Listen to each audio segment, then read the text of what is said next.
Okay, we are live. Okay.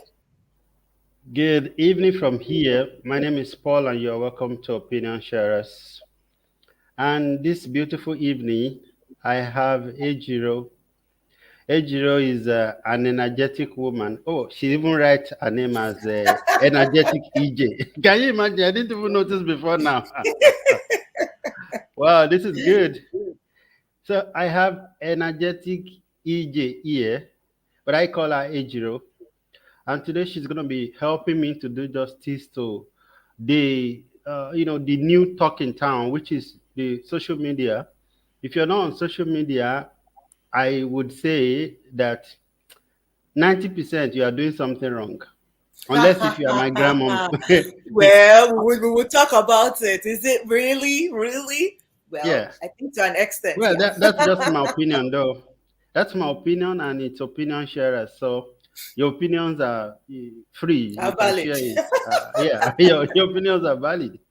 So I think if somebody is not on social media this day and time, that person must be the age of my grandma.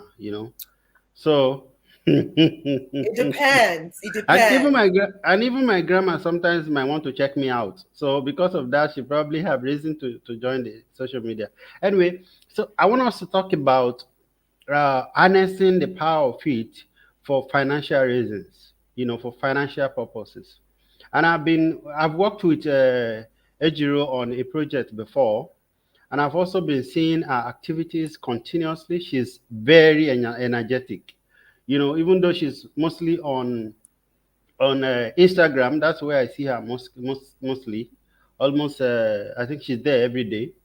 So, but I will allow her to introduce herself. Ejiro, please go ahead and introduce Okay. yourself. Yeah, my name is Ejiro Osakeda, the energetic EJ. I'm an audio engineer by profession or by training.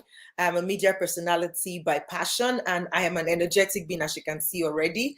I'm into the production of audiobooks for African authors. So my vision is to help African authors leave a digital footprint in the audiobook space, which is why, I have a presence online, right? Yeah, and so outside of that, I'm also a podcaster. So I podcast at the Afrocentrist. Basically, you would notice the link now. My podcast is Afrocentrist. My vision is also um like towards the African continent. So I really do believe that in a way, you know, I have an assignment there somewhere, right? It's been a journey. It's been a long journey coming, and I see that there's still a lot for me to unfold. There's still a lot for me to learn. But so far, yes, it's always been around shining or highlighting the African excellence in the way that we can. So that's about what I do. I train, I sing, I do a lot of things. Like basically, I'm a creative, I'm a performer, I'm an entertainer. I hope you'll be singing for us here today before you go. If you people pay, I can sing. Okay, now. So the thing is that one good thing about Ejiro, the last time we had some projects together is that there's no dull moment with her, you know, no dull moment at all, and I really appreciate that. Thank And you. that's why I've been lobbying and begging to bring her on this platform so that Thank she you. can Thank you for the share opportunity. Thank her you. experiences. You're welcome. So, Ejiro, tell me, how did you get into the digital space as an African woman? Well, I think personally, I've just always loved. I've always loved. I've always, in that, it's more of a gadget thing for me. I love gadgets. You know, phones, laptops, then the digital space. So basically, I think it started for me in 2003, around 2002, 2003, because I know that because that was about the time that I created my Yahoo account. So my Yahoo account is Kati2003 at yahoo.com. So that gives me an idea of, okay, this was back then. That's how, you kind of name your email address. So it was about that time that I got, and at that time you don't have personal, PCs and your own computer. It was cyber cafe. So I started going to cyber cafe earlier then, and I fell in love with it. At some point, I would even help people who were in the university back then to, with assignments, to do research online, to help them get, research on their topics. And it was fun for me. I was enjoying it, right? I was enjoying, so I was just really fascinated about the internet. And I got a bit, into chatting and socializing online. So may have been doing social media since that time. So I had friends from Yahoo Messenger, High Five. At some point it was to go, I was using all those I platforms. remember those days of to go. So any platform that came on that was instant messaging, I was on it. So got me, always keeping tab on, oh, where is the social media space going, right? So I've been in the social media space, not generally the internet, right?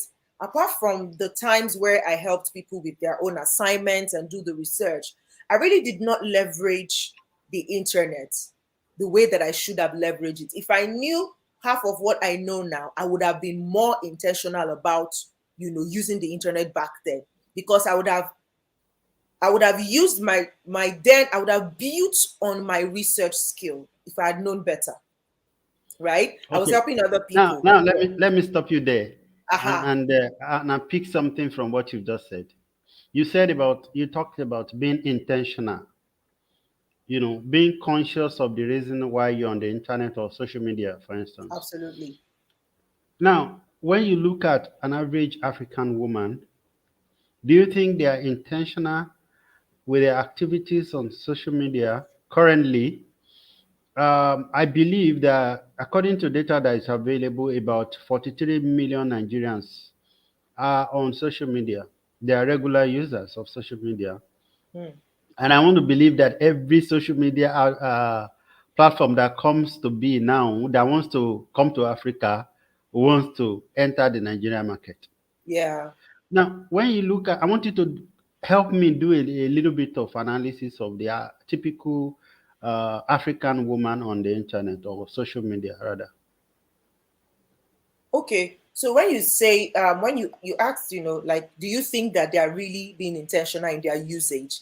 I would say in 2021, yes. The awareness of the intentionality that should be placed on social media is more in 2021, starting from 2020, when we literally, all of us were thrown into the global world and we all became an ecosystem globally, right? But before then, I don't really think that it was that intentional, because people were still like, what are they doing there?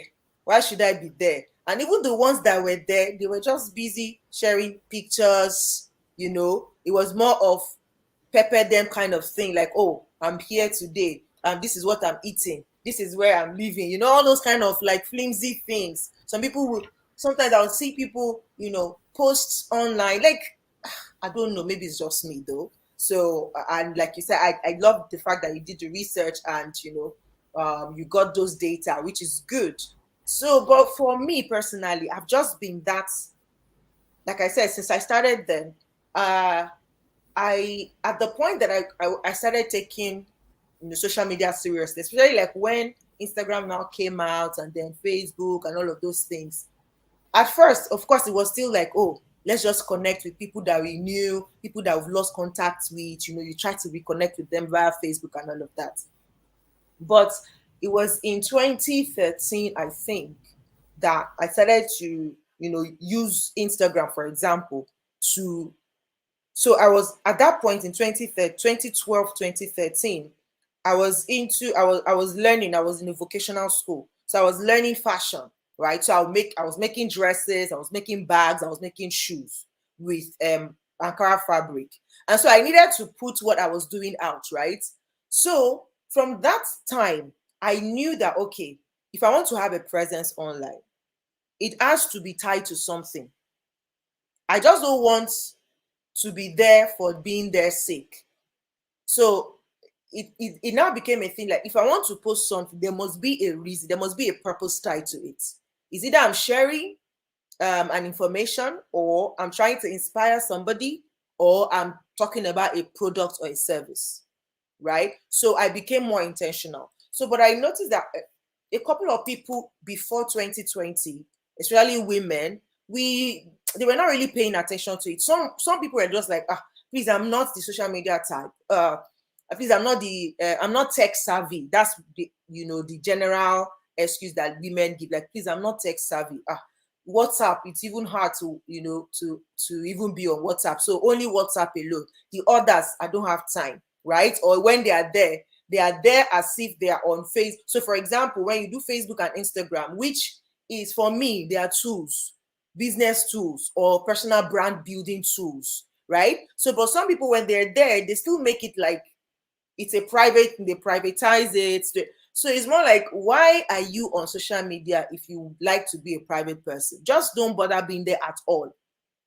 If you need people to whatever, you can use your WhatsApp, right? So that people who have your number, who know you, they're the ones that you want to share whatever I want to share with. But when you're on platforms like Instagram and Facebook, I personally, my opinion is, you have to tie it to something. It's either you're there for business, or you're there to build your personal brand, or you're there to make an impact somehow, right? So, and if you want to make an impact, for me personally, I believe that if you can impact one person, you might as well impact 100, you might as well impact 1,000, you might as well impact 1,000,000 if you have the opportunity to. So why stay to impact one person when this platform, you know that there are over 6 billion people, 7 billion people on the internet that you can impact? So for me, that those has been some of the things that guide what I do. And I just, for some reason, knew that I would be I would be a prominent person, one way or the other.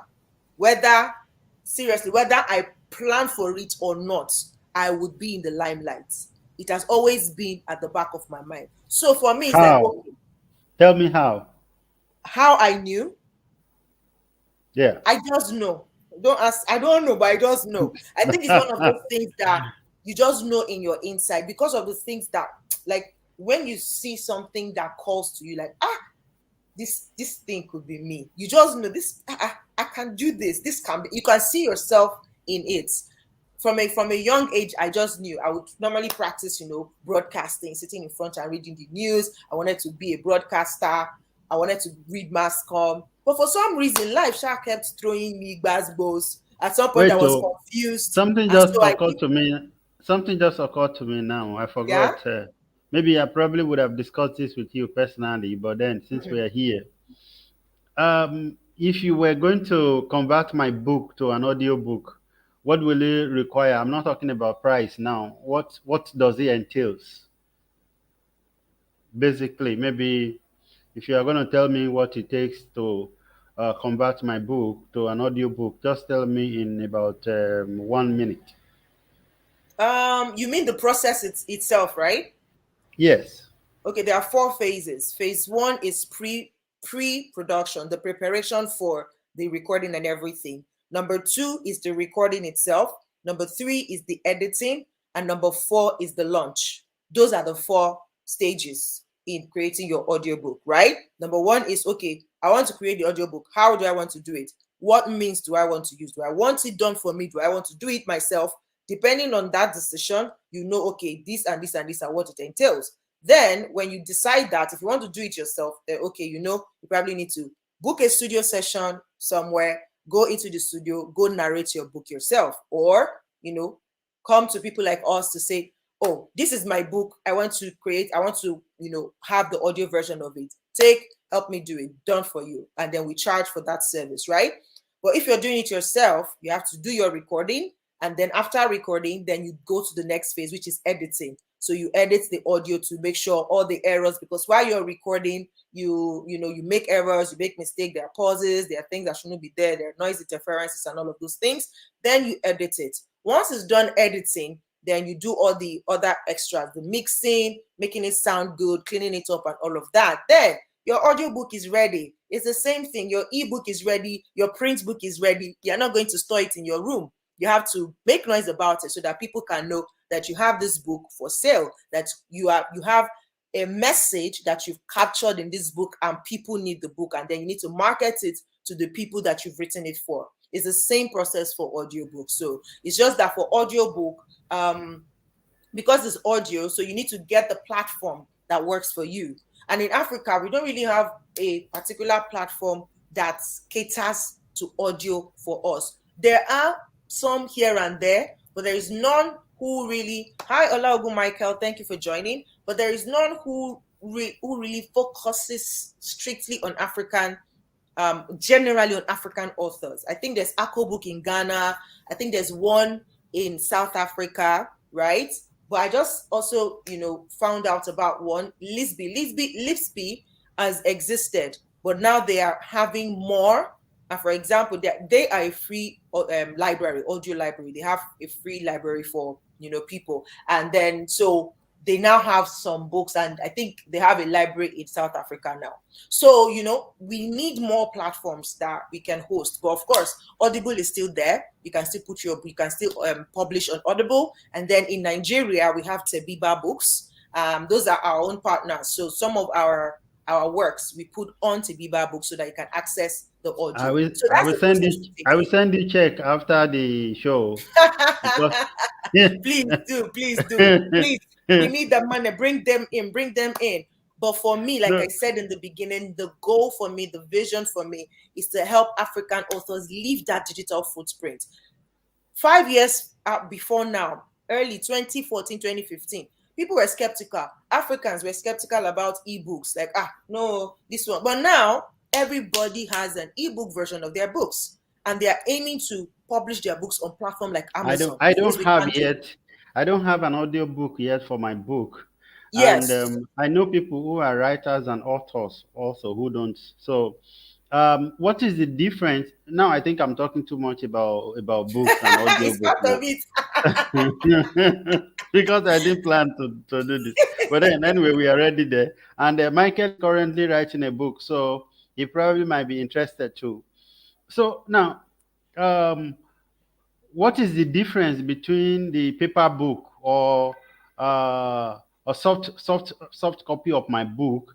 Why do I need to convert it to an audio book? Number one, there are people who are auditory learners. We have different kind of learners, right?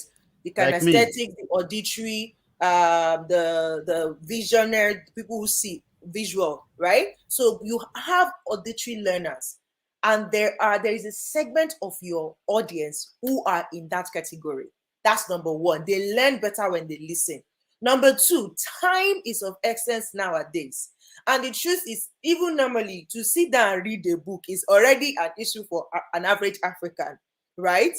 So, but we still want to imbibe that culture of reading. Audio is a very good alternative for them. Instead of them sitting down, right? They are busy, right? Okay, we hear you are busy. Okay, I also have this book in audio, so you can listen to it while you are commuting to work, while you are doing your exercise, while you are, while you are in the kitchen as a mom, while you are cooking. Instead of listening to music or bedu or gist or radio, you can listen to a book.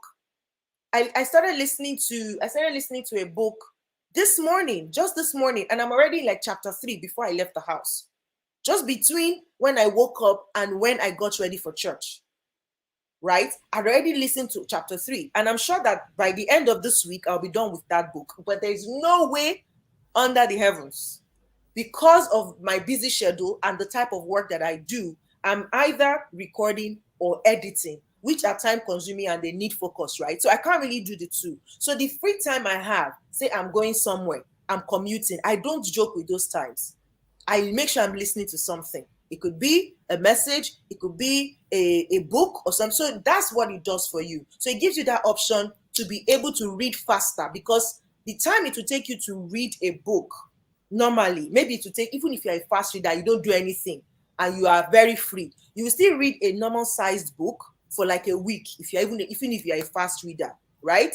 Maybe 2 weeks actually. But some people are really good with reading, right? And they have the time, so they can do better. But for you, if time is of constraint, then you can actually mitigate that by doing audio. Then there are the Okay. visually impaired people. There are Wait the first. visually Let impaired me people. stop you.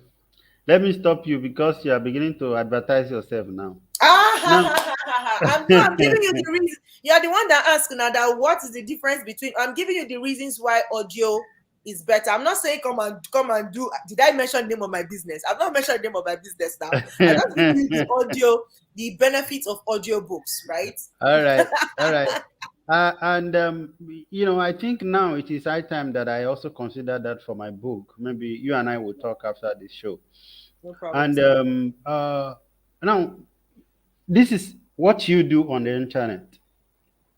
So for average woman who wants to make money online, for instance, or wants to harness the power of the internet. Okay, let's start from the background. What is the power that we are talking about that is to be harnessed when it comes to social media? When it comes to social media, is the power of connection, in my own opinion. Because, for example, um, like I've learned over the years about marketing, about sales, people don't buy the product, they buy you. Hmm, And people don't know you if they don't socialize with you. Hence, social true. media. Because on a good day before social media, if you want to sell, you have to go out and meet people and go and convince people that this is what you have. This is the value you are bringing to the table. You do a lot of networking. You go to events, you meet with people, you introduce yourself. But now we're saying, plus that, because that is still very important. Plus that is you have the opportunity to meet people that are not even in your vicinity, to meet people that are far away from you, hence social media. So you can still interact with people, but then how can they know you if you don't show up there? If you don't, always be in their face to say, oh, this is what I'm about, this is what I'm doing, this is what I'm working on, or this is who I am. I'm a very energetic person. Like sometimes you don't even need to probably say talk about your products first or your services. Just let people fall in love with your person. Then when you now come and say, oh, by the way, oh, my friend, oh, I dey sell this market, oh, you need to pay, you need to patronize me, oh. Sometimes they will say, this your product is good, oh, but no, we're never ready. When I ready, I will come. But because they know you and they've liked you, even if they don't, probably number one, maybe they can't afford your products now, or they think they don't need it now. The more you keep showing up, one day, we just talked here now. You're like, okay, I'll think about it. I think it's about time that I did my audiobook. If I had not been putting out content, you will not know that there's something that is part of what I do, right? But I've not even though we've known for close to a year now, I've not actively come to you to tell you that, oh, Mr. Paulo, I know you have a book. Actually, maybe I read part of your book, right? We did something with your book when we are doing that project together. But I didn't even come personally to you to say, have you thought of having an audio version of your book? But somewhere in your subconscious, you already know that this is what I do, and you're thinking about it. So the more you see me, you might be like, it's like, this woman no agree, keep quiet about this. There must be something there. Okay, okay, okay. Oh yeah, what is it about? What? How can we get? You see what I mean? So when that's the power of the social media, because it gives you access to be able to reach more people. Before social media, you can reach people, but you probably need to travel from place to place. You probably need to do different tours location to go and tell people. So if your product is being manufactured in Lagos, people in Abuja might not know unless you have a store there. But with social media now, you can reach people in Abuja, you can reach people in Kaduna, you can reach people in the US, you can reach people anywhere in the world, which is the power of social media. Thank you, energetic Ejiro. Gracias. Now, Please, oh, let's people, talk. it's my energy. That's why I'm talking like this. I'm so sorry. I'm not shouting. It's okay. now, Ejiro, let's talk about how do I create content? How do I, maybe for instance, I'm just a regular woman, you know, and I did not have the intention of being famous, but I am on internet now and on social media rather, and I find out that people can actually convert it, or maybe somebody listen to this broadcast later or even as we do it now, and the other person is thinking, how can I, what do I have to sell, you know, or how do I create a content out of myself or out of what I can do?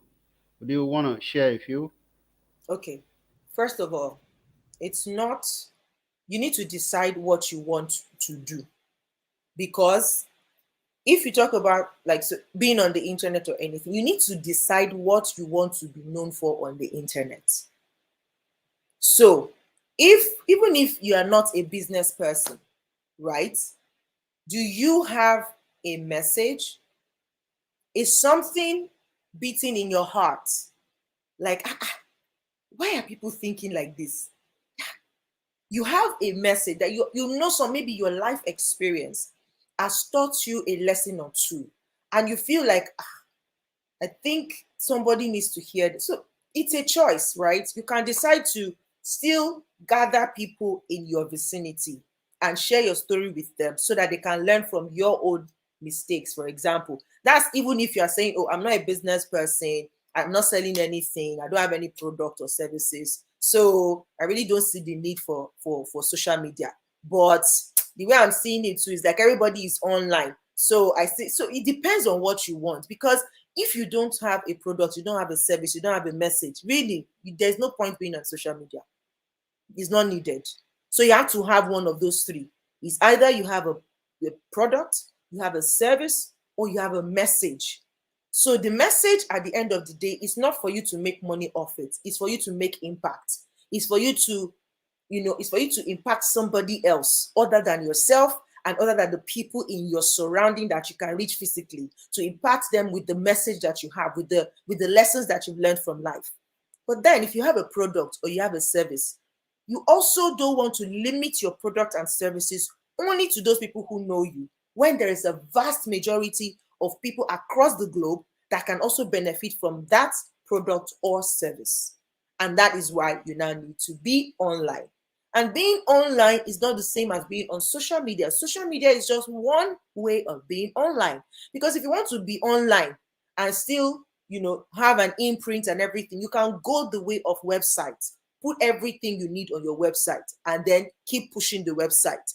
But what social media has done for us is it kind of brings out the human in us. So that it's not just business, business, business, business, business, business. Come on, buy, come on, buy, come on, buy. Sale, sale, sale, sale. The social media is a mix of all. You see me today, I'm giving you a product, but tomorrow you see me dancing because I love to have fun. Or you see me singing because it's part of my expression. So that gives you an idea. Oh, this person is a fun person. Okay, I like this person, right? And then the day and I say, I'm selling this market to, you might want to buy. That's what social media does for us. But being online generally, you can be online without being on social media, and you still see, bro, I've met people recently that even changed my mind about social media. That I'm using social media and I'm just being there every day does not mean that that's the only way, because I know people who are like, seriously, they are big, they are a big deal, but they have no single social media presence and they've kept it like that. But these people, if you check them, they've done their own work since way before social media came. They have the right network, they have the right connection, they've maintained those connections, and they keep getting in their business, their deals, they keep getting it, right? So they're like, I beg, I'm too old for this razzmatazz, I don't want to go there. But if you're just starting out now, then you can't be in that same category, because right now almost everybody is online. So whether you are selling market or you're selling product or service, or you have a message, to reach a crowd, to reach a larger number of people, you need to be on social media. And you mentioned that, what if I don't want to be popular? It's not about being popular. Number one, if you have a message, you can use social media to send your message without even putting your face on it. For the very longest time, nobody knew who Niger Diary. I think Niger Girl Diary or something like that. I think even this Insta blog. Instablog. Nobody knew who was behind it for the longest time. But what? They're a big brand. Like if you are not following them, or you must, even if you're not following, you must have heard of them. You must have seen a news or something that came from that source, right? So it's not about being popular. It's about what you want to do, the purpose of which you are there. So you can decide how you want to play the game. I don't want to be seen. I don't want my face there. But if you don't want your face there, then you have to create a brand. You have to create an identity of which you want to exist on the internet.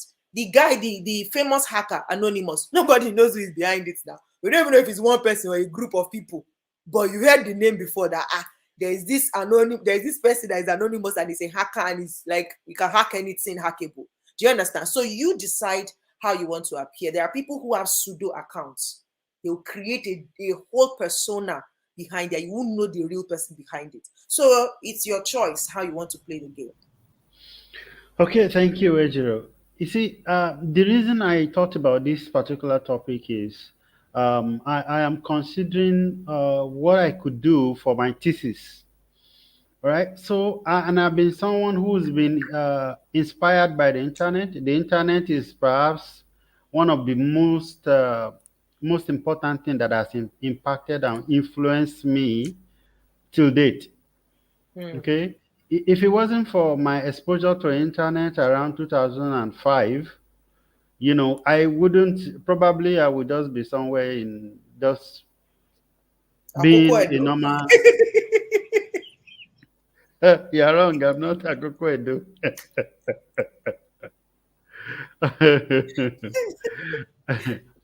So, as we are looking at it, and when you look at global digital divide, the fact that majority of the people who don't have education, people who are poor, people who are from the rural area, majority of them across the world today, they don't have access to the internet, talk less of Hmm. social media. So I Hmm. was thinking of doing a thesis on that, looking at especially economy. The divide between the haves and haves now, the space is getting wider and wider. Wider. Hmm. Now, let's look at in the next 10, 20 years. Okay. When you look at next 10, 20 years, most things says all services and activities would have gone online. Absolutely. Okay. Hmm. Now, people who are not already aware of it, they are not conscious, they are not educated about it right now, they will be left out again. Hmm. Okay, so that was something that I was considering, and then the thought of I do advertise some of my pages on Facebook, and Mm-hmm. when you look at it, when you look at the people that Insights. would normally click on the links, majority like 70-80% of them are men. Hmm. Okay, they are mostly men, but then there are women online too, especially African women. That these are my concerns. So I want you to talk about this. What is responsible for this? Is it that African women are see, I've been in Asia. You and I, we are in Asia. Okay, so you know that average African woman perhaps enjoys some freedom more than average or typical Asian woman. All right. So we Hmm. are not restricted as such, even though maybe finance might be a thing, but I don't Mm-hmm. think it's finance. Okay, maybe finance may be part. Anyway, you take it away. Just share your view. Let So me. first of all, about the ad and all of that. Number one, that could be your insights could also mean that people interested in your content are more men, right, than women. That could be it. Because I'm sure the story will be different for somebody who is selling hair products, who is selling weave on, who is selling, female stuff, makeup. The this thing will be different. For a while, my personal insights on Instagram, for example, is actually more male sometimes. But recently it's now becoming equal. But before it's majorly men. And I don't restrict my content to gender. I don't really push gender kind of content. I just push content out there. But the insight shows me that men were more interested in my content. But recently that has started to change. Like more women are becoming interested in my content. That could be that it's a personality thing. Like more women are connecting with my personality, and then they want to see, oh, what's she about, let me see her content. Because for example, most of the courses or programs, personally paid programs that I've put out there, more women enroll. Like I can have 10 women and one man, and that could be an ego thing for the men. Like, waiting woman want teach me. That could be an ego thing, right? Like, what does she want to teach me, right? So no, I won't go, right? But the women are like, wow, she knows so much, I want to learn from her. So it depends on your content in that regard when it comes to art. But when you talk about, the rich, the rural area and all of that, I believe that most of the innovations that are going on and the infiltration of technology in Africa, provisions are being made to actually reach those in the rural area. It's just that the pace at which it's going might be slow. And because it's somewhat capital intensive, then that's why it's still slower, right? Because our government, we can see most of them, they don't have the interest of the people at heart. And the more ignorant the people are, the easier it is for them to extort, the easier it is for them to just do anyhow, right? For example, some of the African countries that are doing amazingly well with tech, Kenya, Rwanda, they are doing amazing thing in the tech industry, right? Because their leaders is catching the vision and knowing that, see, if we have to move forward, if we have to, be at par with our Western counterpart, we have to be quick in decision making. We have to put the people who knows how to handle, who understand this space to handle position so that they can make quick decisions and make moves. But what do we have in Nigeria, for example? The people who are there, minister for this, minister, they don't know how the space operates. So what decision do they want to make? Do you understand? So how will they make decision that will affect the rural area? Because if you say Africa, I don't think it's the whole of Africa, right? Just a major part of it. But there are still, if you look at some African countries who have managed to have maybe younger people in place of power, they are making more impact in that tech space. They're encouraging their women. And this is not even trying to brag. Women, God have blessed us like that. When we capture an idea, when we buy into an idea, it's easy for us to capture it and multiply it faster even than men. Which is why I feel like people with the feminism message is like saying, see, we also need a right, we also need a seat on the table so that we can participate, because we have a natural capacity for multiplying things faster than you men. So the more chance you give to us, the more opportunities, the more equal opportunities you give to us to be in those places of power and leadership, the better that we can work together, the better that we can make things happen faster, right? So when you talk about the rural area, I feel like things are being done, but it just probably the speed needs to increase so that internet is provided for the people over there and they can understand. I don't think that they will be totally left behind if we're always thinking about them. But because, for example, for banking system now, some of the banking systems are looking into those rural area, and instead of using internet banking and all of that, they still provide the USSD, so that at least you have small phone that is not smart, but you can use SMS to still carry out transaction. That's part of the inclusion of looking at those people in the rural area.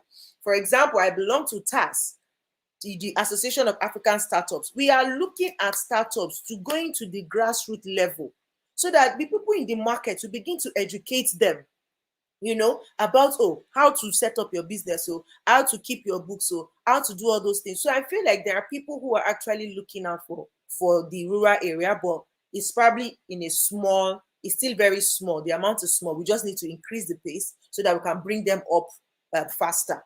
Then when you talk about making, what was that your last question about? No, I think you've covered the major You've part of covered the it. major ones, right? Yes. Yes, let me ask you another question. And the question I want to ask you now is, how do I choose the best platform?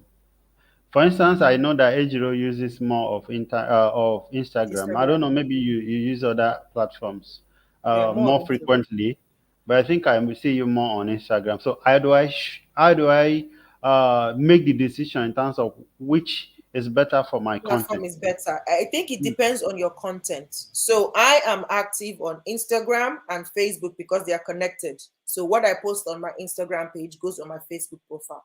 Recently, it's supposed to go on the page, but I don't know what Facebook did. It now goes on my profile rather than on my page. So I have to paste it on my page separately. But then, so these three, I use these three more. I think you Instagram, have to you have to link the page with link it the again. I don't even know yeah. what's wrong. Whether it's my phone or I don't know, but I'll sort it out later.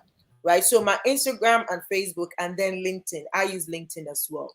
So it depends on what you're looking at. For example, I'm working on building a personal brand. I have a business brand, but I'm also working on building my personal brand.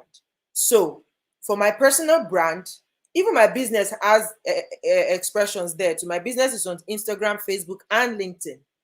But I personally also operate in those spaces because, for example, I know there are authors. There are, apart from being, the audiobook producer, I also podcast. And on my podcast, I love to interview people. And the message I want to share is I want to also highlight the amazing things Africans are doing across the globe, right? So I know there are CEOs, there are amazing career people that are doing amazing stuff, whether in Africa or outside of Africa, but that are of African descent. And those professional people, I can find them on LinkedIn. So I put content out on LinkedIn so that I can build that rapport with such people, right? Then on Instagram is that I need more people to know, to create awareness and to build know, like, and trust. Know, like, and trust, KLT, right? On social media, because that gives me opportunity to bring out my personality. So if I dance on Instagram, it's not a problem. It's part of the whole show, right? But I will not post my dancing video on LinkedIn except the message in it carries something a bit more professional. But when I write an article, when I write a blog post, I post on LinkedIn because I want people on LinkedIn to also know that, okay, outside of just talking about my audio, my performance, I still do some sort of writing, right? So it depends on what you are there for. And that's why I said the first thing to do before you even go on social media at all is to decide what you want to be known for there. So when you decide what you want to be known for there, it helps you pick which platform works better. For me, for example, the reason Instagram works well for me, I'm a very visual person as well, right? So I do a lot of videos. Instagram is the place for videos, right? In fact, I should be on TikTok now, but I'm like, I beg, I can't deal. I cannot come and kill myself. I should be like, if I want to blow like this, I should be on TikTok, right? But I'm not really had time to sit down with TikTok. I'm like, it's a lot of work, like. But if push come to shove, we will learn it and we'll do it, right? So it depends on what you're out for. So if you know what you're out for, it actually helps you determine, because what you're out for, it also determines where you go. So for me, I have for my business, I have two type of people. I have my clients and I have my customers. My clients are most likely on platforms like LinkedIn and maybe a little bit of Facebook, and then Instagram, they are there somehow. But my customers are on Instagram. The people that will buy the book that we're creating into audio, they're on Instagram, they're on Facebook. But the authors that would work with us, they're probably on LinkedIn and maybe a little bit scattered here and there. So depending on that, okay, I have to be everywhere because I don't know which one is like what King Solomon said. Was it in Ecclesiastes? Cast your bread upon the water in the morning, in the afternoon, in the evening, because you don't know the one that will bring back the result for you. So that's one of the principles I use why I'm everywhere, but there is a major one. So the major one for me is Instagram and then LinkedIn. But I still try to appear here and there because you never can tell. Somebody might see my stuff on Facebook rather than Instagram. Somebody guys might see my stuff on LinkedIn rather than Instagram. And so I don't get to lose, but it's yeah. So it depends on what you're looking at. Okay, so how do I manage separating my personal life from my public profile? For instance, public profile now means maybe business. It's separate. That's what it is. Your on business social and media? you. Yes, on your business and you. But it also still depends on what type of business. Because if I'm going all full-fledged as a coach, it is me. I am the business. As a coach, I will be the business, I will be the brand. So it will be difficult for me to separate my personal page from my business page because I'm the one now. It is me you're coming to work with so that I can coach you. Do you get me? But if the type of business you're doing online can be separated, let's say you are you make hair, you're an hairdresser. Even as an hairdresser, for example, you can maintain the same profile because at the end of the day, what are you showing? Your hair. But in that way, you can also have a different one because if you're an hairdresser, maybe you own a salon and you are selling hair products and you're selling weave on and all of that, you can have a separate page where all you'll be posting there is not come and buy you, but you'll be posting maybe a happy client using your hair product, testimonials of people who have used your product. But meanwhile, on your own personal page, I'm sure that even as a business person, really, or as somebody who is into business, you have a core message that you're trying to send. So even as a personal, as a personal, as a person of business, as a owner, as a business owner, so you have your own. I doubt there is anybody who runs a business who doesn't have their own personal philosophy to life, right? So, for example, if you look at people like Bill Gates, yeah, Elon Musk, Virgin, Richard Branson, right? If you check their business page, Microsoft for Bill Gates, right? Bill Gates has more followers than Microsoft because he's a brand in himself. So it depends. It depends on what you want to do. So in this one, if you are building both a personal brand and a business brand, then you have to separate it so that people know your personal brand because eventually your personal brand will drive traffic to your business. Hmm. So it I depends love on that. how you look at it. Yeah. Ejiro, energetic Ejiro. Okay, Thank you. in case you're just joining us, thank you. You're welcome to Opinion Sharers. My name is Paul, and with me tonight is energetic EJ. I call her Ejiro because that's her name. Yeah. And she's indeed energetic, very, very energetic. Okay, so Ejiro, I want us to move forward. Um, have you heard about the gig economy? And Hmm. if yes, have you encountered people, especially women of African descent, whether based in Africa or elsewhere, who understand it? Yes, I Because think it so. has become a big deal in the West, for instance. Mm. Yes, it's the gig economy. Okay, well, so far, what I know so far about the gig economy, because it might be wider than that now. But what I know so far about the gig economy is just, it's more like freelancing. You having the ability to work from home and plugging into your different expressions. So being on platforms like Fiverr, Upwork, Freelancer, and all of that. So you're working from home. So you are somewhat in control of your time, but you can also be in control of how many tasks you take up, right? So the gig economy suits people who have skills, the skills that are in demand, copywriting skills, sales skills, even presentation skills. Because I know on Fiverr, people actually, a gig on Fiverr, for example, is to help you create videos, right? So I'll just be there to talk about your product and your service, and I do the video for you and I send to you and you pay me my money. Do you understand? So I think yes, to an extent, I know of Nigerian women that I know that they are harnessing that space.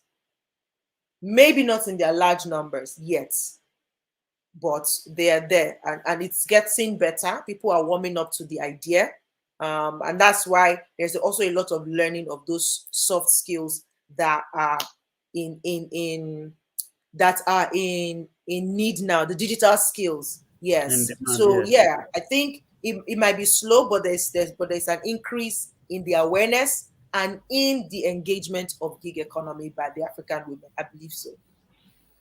Okay, EJ, I think you are pretty positive about the African women. That's good.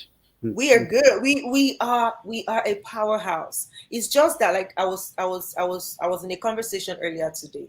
I think one of the episode on my podcast I was recording today with somebody, and the truth is, it's just the way that we've been brought up and trained. We don't How? even have an idea. We How do don't you have an mean by idea that? of the damage that has been done to our mindsets while growing up. Because our parents, some of our parents didn't know better. They all just brought us up in the idea was be a good girl. If you are able to be, if your parents are a bit educated enough and they feel like education was a need, okay, go to school, get good grades, be very responsible so that you can be a wife material, get married, get children, and then live a gentle life. We weren't thought how to step into position of leadership. We were always, well, most women were were shut down.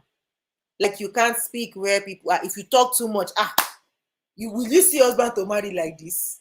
If you are an alpha woman, this one, hey, that's how you will do your life. We will not get like being married is being married is the score for success. So it kept a lot of ladies penning down on their dreams and their goals. And so, all in the name of even the religious body, all in the name of submission. Okay, oh, a woman must not do this, or a woman must. I was reading the book of Esther, and the advice. What's the king name? Oh, why did I forget the king's name now? The Is king. it is it Lemuel? No, no, no, no, no. The king. Eh, How can I forget? The name just escaped my mind. But the king at the time, when Vashti misbehaved, and then Okay. had, the king had to look when he was asking for, like, oh, I asked for the queen to come, and she refused. What must be done to her? He did not make the decision of the punishment that was given to her. His wise men did. And I feel when I was listening, I was listening to the audio Bible. When I was listening to it, and I'm like, what? So all of this came from, because I felt like that punishment was super selfish, because the wise men were his advisors were like, if you don't do anything about it now, all the women in the town will start to disrespect their husbands. They were not giving him the advice based on the king or what was done to the king. They It was now put King themselves. Ahasuerus. Ahasuerus, yes. They were saying it from their own point of view, like, if my wife do this one, the thing I will do to her. That was based on what they gave that advice. Like, you must banish her, because if you don't, all women, why would they think that all women would do like that? It was an assumption. And it's part of what, they carried on from generation to generation, to be giving a generalization, to say, this one thing happened, everybody from this part of the world does this. That's like, that was a weak, like, what? So they're like, no, we have to shut it down, so that, and then send letters to all the families in the provinces, so that it will be a warning, so women will not disobey their husbands. So imagine, pass it on. So, like, okay, oh, if you ask, then if you have children, girl child, asking, but why are we doing this? What will our mother say? That's how they've been doing it. Even they did not ask why. So we don't even know why that is a tradition, why is a culture and all of that. So it's like, Angelo, you let me ask you a question because of this thing you are saying now. Okay, so the thing is this. I want to believe that there are a lot of African men who are fierce, that the influence of social media might corrupt the typical African woman. Most African men wants to marry a woman like their mother. Okay, so now this one, this. No, you're looking at me one kind. So do you think the social media might corrupt the typical African woman? For instance, It's she's exposed to, she can see what is happening in the US. She have access to things that are happening in Dubai, in Asia, in India. You know, yet she's just in Lagos, or she's in Ibadan, or she's in Epoma.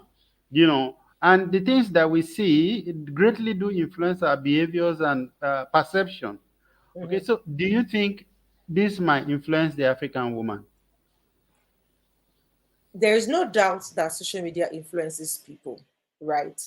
But it's still a myopic point of view to say that it is social media that will influence their wives. So it's not about social. Before social media came, don't we have neighbors that were gossiping around that will still influence your wife? So you can't blame it on social media. It's the mindset that we need to. So social media is just like a wound.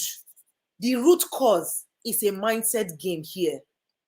What is wrong or what is holding back Africa is a mindset game. It's not the introduction of Western culture or internet or no, it's a mindset game.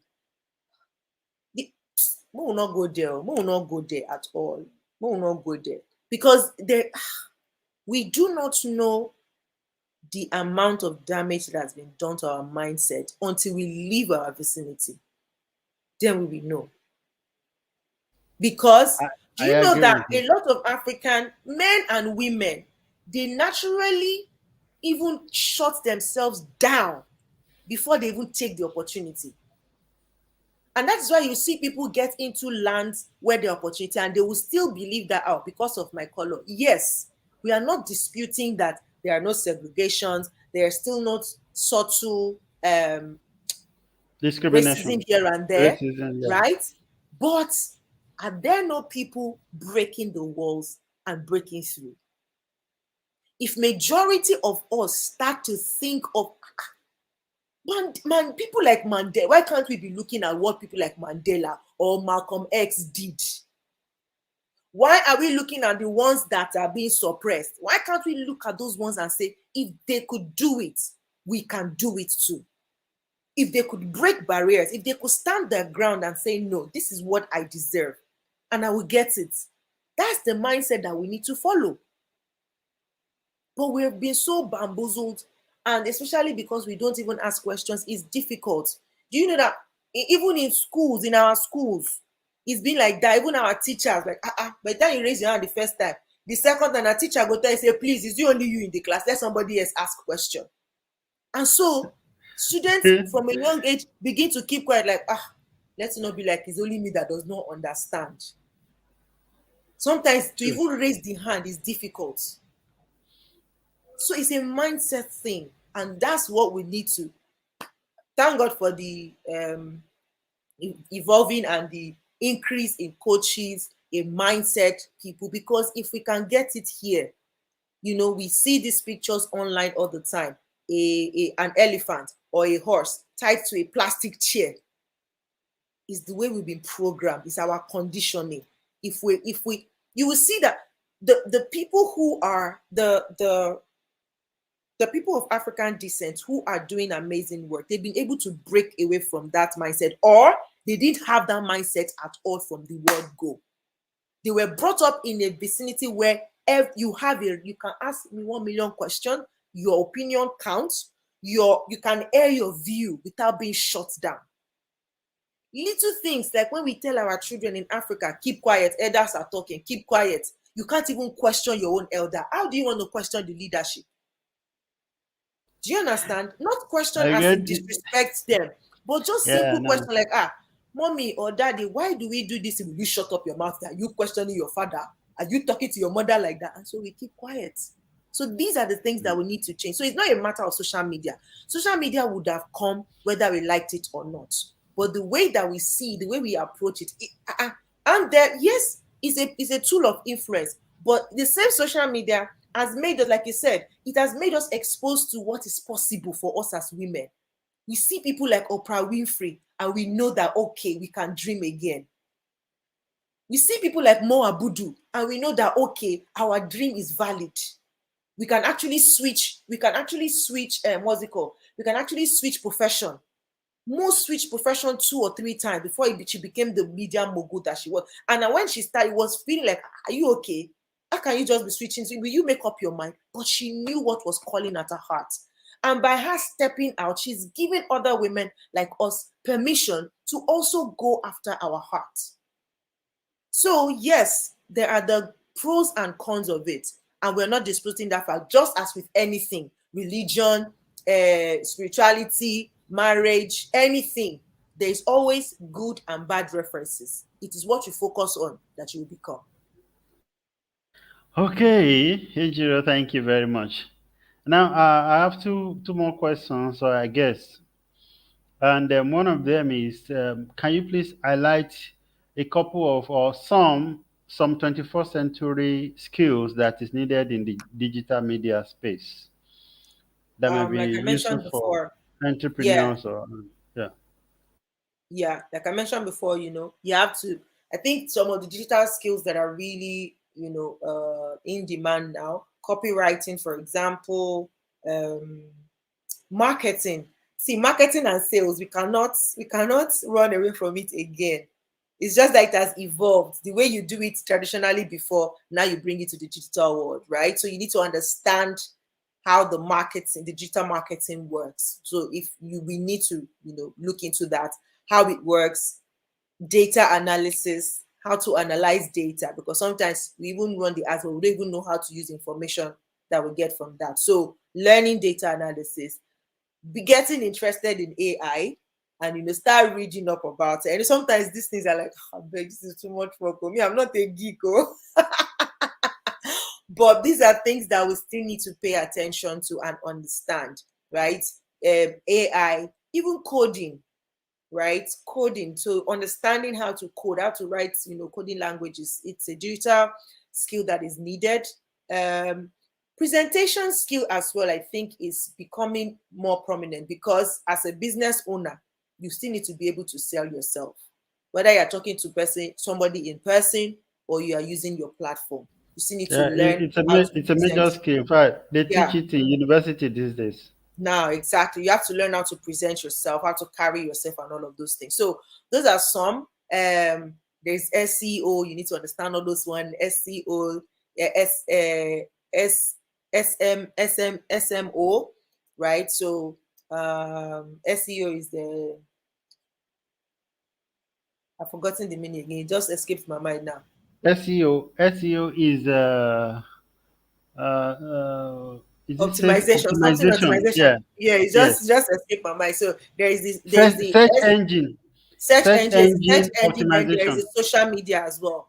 So Mm. SMO, social media optimization. So all of those things you need to be able to, like, at least, even if you're not, just know a little, just like this long age, will I say, is it an adage or an idea that you have to know a little thing about everything and everything about something. So Mm. maybe you can pick one that resonates more with what you're trying to do online, maybe your business or your personal brand. Focus on that, but you still need to know a little bit about the others. For example, you still need to start thinking about blockchain, understanding it, the concept behind it, and then just understanding it at least. So it's like exposing yourself. How much of learning do you think is required? That is Ah, one. I want you to do two in one. After that, I want you to also talk briefly about perhaps African women, young African women or Nigerian women, whom you think are doing greatly in terms of social media and that can be looked up to. okay. So how much of learning? A lot, but it's not even about the learning itself. It's actually about the speed, the pace at which we learn. Because now we have to unlearn, relearn, and learn, but do it fast, because time is shrunk already. So things are changing. Bam bam. Like, even looking at Instagram alone, for example, you will sleep and wake up one day and something has changed about the app. So that's how fast we need to start learning, right? And then because of that, and there's so much information around now. So I think I even learned this recently, is that the best way to learn now is to learn based on your current, situation. If you are in that, learn what you need to learn now, so that you're not just learning for learning's sake. And that's why I feel like the old way of running schools and education is archaic and is affecting, because you can't be using the same syllabus that our daddy used and you're still teaching us the same thing when the world has moved ahead. So there needs to be an overhaul, so that we're not just learning things for learning because we just have to learn it. How does it apply to real life? We need to change our style of learning. Then looking up to people from Nigeria, I'll speak from Nigeria. Um, I've not really, I mean, there are a lot of them outside of Nigeria, but I'll just speak for Nigerian ladies who I think they are doing amazing work when it comes to digital space. Ninja Brand Chick, for example, that woman is a powerhouse. She's a resource when it comes to social media, especially Instagram and Facebook. Sit down on her page. She shows you new features, new new ideas that are coming up, how to use the platform to your advantage. So she shares a lot. So you can follow Niger Brand Chick. You can follow I brand your biz, actually also does good job. Then there is um digital, her name is Ebere Lisa. So it's name is Ebere Lisa, but her her page for digital stuff, digital learn. Yes, the digitalist. The digitalist. You can also follow her. She has great content as well. There's even Pade Miojomo. Pade Miojomo also does some learning. There's some teachings of how to harness social media, right? I think it's Pade Miojomo. Yeah, Badebi, Badebi Ojomo. Yeah. So yeah, those are some of the people that I know from Nigeria that are doing amazing stuff with Instagram, and then they are teaching it as well. I think in the UAE here, I know Bemigiwa.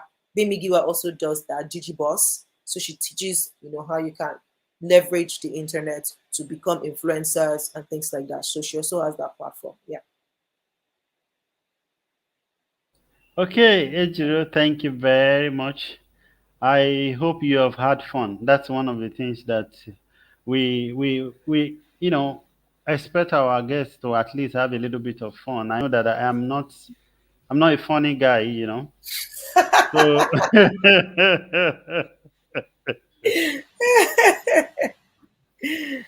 sometimes when I try to be funny, it come off wrong or awkward. I can imagine. but I, but I'm trying. You can only get better. Yeah. Keep trying, you can So get better. thank you so much, Ejiro. You've been Thank you too for wonderful, and having me. Thank I you. really I had do fun. appreciate it. So, yeah, I want you to share, in just in case there's something you want to share that I have not touched or that I haven't asked. Please use this time to talk about it. All right. Thank you so much for the opportunity to share. I would say just keep on learning. Like sometimes I already said before that you need to learn fast and learn, but sometimes when you see something, there is something in you that lets you know this thing will be useful. So even if you don't see the usefulness right now, if you have the opportunity to learn it, just learn it and keep it in your archive, because there will be a need for it. And when it comes, you'll be like, yes, this is why I had to learn this. So when the opportunity comes, take it if you can, right? And then also, please, please, please, please, as a woman, believe so much in yourself. Um, don't allow anybody tone down your awesomeness. Whatever, I don't care where you're from, what you look like, you are already awesome. Like, I recently was in a class, and the speaker gave us these lines, and I mean, for me, it's like, see, I'm going to keep saying it till it sinks, till it becomes who I am a big deal and I matter. So tell yourself that. But as you tell yourself that, don't let it end with the words you're saying. Back it up with you continuously learning, and not just learning, but actioning what you are learning. So you pick up a new learning, you've unlearned something. Now you know that the internet is not just there for being there sake, it's a tool. If you know that now, begin to think of, okay, what can I use this tool to achieve? And it doesn't even necessarily have to be about you. It can be about a solution that you want to provide for those around you. But for me, my own motto is, if I can help one person, I can as well help two, I can as well help 100, I can as well help 1,000, and I can help 1,000,000. So if I have a message, social media gives me the opportunity to send that message or to share that message, not just with one person, but with as many people as possible. And so that gives me solace that say, okay, I don't know who this message is for, but if I think it's worth sharing, I share it. And social media gives me that opportunity to share it to a wider audience. I see social media as a tool and I use it as such. And I'm very intentional about it. Sometimes you see, sometimes I'll pick up something I want to post. I'm like, if I post this thing right now, maybe in the moment it might make sense. 1 year from now, would I be proud of posting this thing online? If it will not add anything to my personal branding, it doesn't, nobody needs to know. You know, there are little moments like that. And that's why most times when I post, there has to be a caption that will draw a message out of it, so that it does not feel like I'm just posting food post. But sometimes you have to still put that, like, because in a way, all of us have that tiny iota of vanity in us. So we can still let that shine That's through to make I'm people know glad you that. just talked about digital footprint now, which I didn't really mention. Mm, One day I Googled my name, okay? mm, I decided to Google my name and I saw articles that I've written some years ago that I didn't even know that some organizations published. There was one mm. particular article I wrote and sent to Sahara reporters. I did not know they published it until I Oh, wow. Googled my name and found out that. And there was another, one or two other news media have also copied it Published from it. Sahara reporters and published it. So Oh, wow. things like that matter. So I'm glad you're talking about it. The fact that what you put out there now is going to be there forever. You may not even be conscious of it. You may have forgotten, Exactly. but it's there. So even in the rush of the moment, before you click that post button, ask yourself, 5 years from now, 2 years from now, would I come back to this post and be proud of what I've posted? If you won't, if you're not sure, see, there's a thing I learned since I was young. Like, if you have a doubt about something, don't do it. If you're not sure whether would I like it, would I not, just don't bother. Just to be safe, just leave it, right? So that you know you are curating content. And I know, let me drop this here as a caveat. For the longest time, it felt like, does that not mean that you're just curating the good part of you? Do you understand what I mean? Like, okay, you're just curating. No, it's being intentional.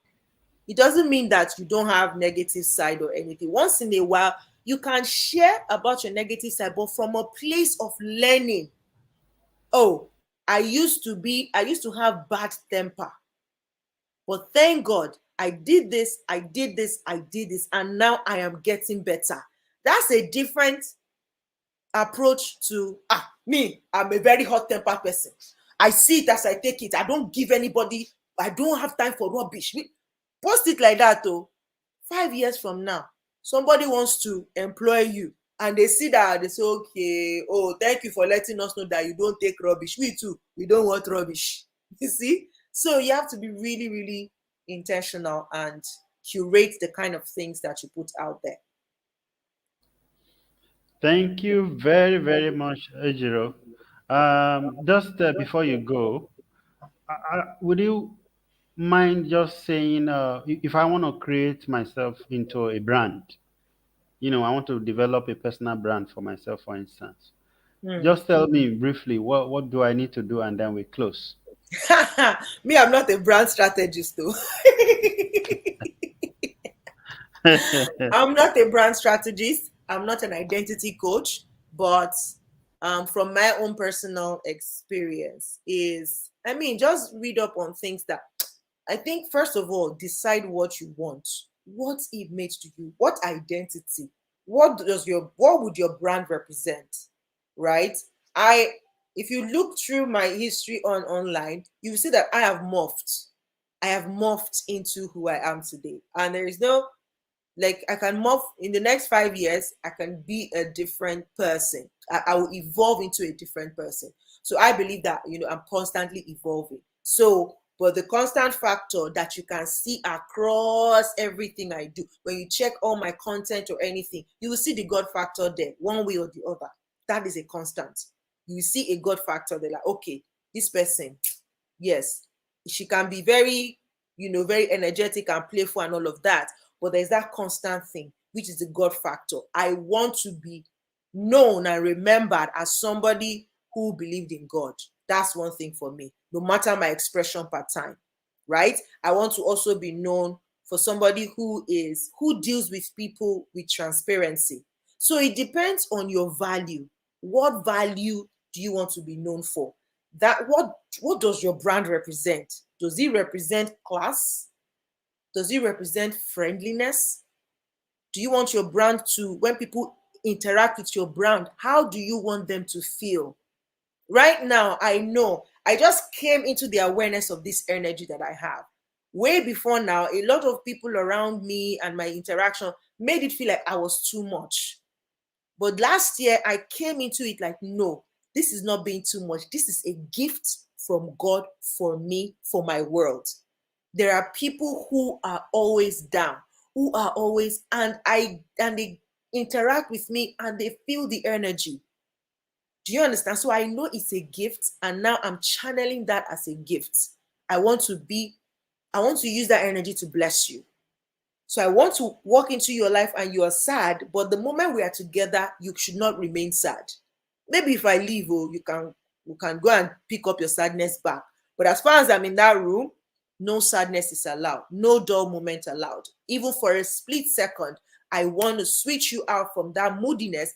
You won't believe, because Ejiro 25 years ago was the most moodiest person. I was a grumpy person. Like, it was so grumpy. My mood swings were so bad that people know. People around me know. In fact, if you go and ask anybody that knew me when I was younger, they will tell you, no, kokoro etide o, kokoro edefile. In English, for people who understand Yoruba, like, channel is been tuned though, just leave her. Because now all of it's like, 1 minute I am happy, I'm friendly and everything, next minute I am super quiet, angry, agitated, and I don't want to talk to anybody. And people knew me like that. Sincerely, I don't even know when it switched, but deep down I know I am a happy person. I am a happy person. So you need to know you. You need to come to the terms with who you are and know what you want your brand, your presence, your person to represent wherever you go.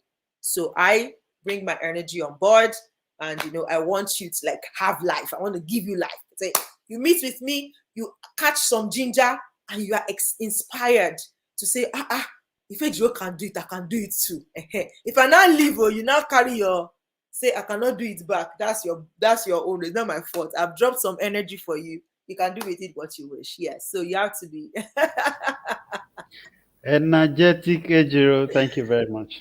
Thank you so much for having me. I am very blessed to have had you and to host you. Thank you very much for taking out of your scheduled time.